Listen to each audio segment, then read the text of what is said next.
பஞ்சாப் மாநிலத்தில் பள்ளி வேன் மீது லாரி மோதிய பயங்கர விபத்தில் 12 குழந்தைகள் உடல் நசுங்கி பரிதாபமாக பலியாயினர். பஞ்சாப் மாநிலம் ஜலந்தர் மாவட்டத்தில் உள்ள அகால் அகாடமி எனும் தனியார் பள்ளியில் படிக்கும் குழந்தைகளை ஏற்றிக்கொண்டு ஒரு வேன் சென்று கொண்டிருந்தது.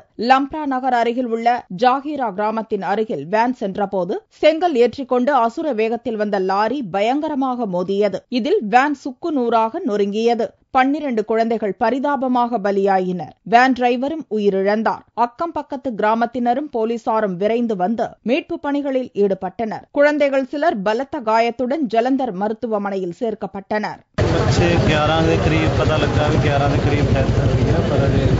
कन्फर्मेशन कुछ बच्चे उत्थे भी लेके गए अपने civil hospital Jalandhar. Civil surgeon साहब खड़े अपने को. कितने बच्चे थे टोटल बस में सवार, क्या इसकी कोई जानकारी है आपको?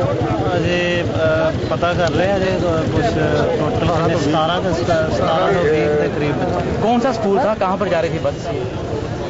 अकेडमी है भोपाल. விபத்து நடந்த இடத்தில் பள்ளி மாணவிகளின் ஷூக்கள், பைகள், டிஃபன் பாக்ஸ், கலர் பென்சில்கள், பேனாக்கள் ரத்தத்துடன் சிதறி கிடந்தது விபத்தின் கோரத்தை உணர்த்தியது. இக்காட்சியை பார்த்த பொதுமக்களின் மனதை உருக்குவதாகவும் இருந்தது.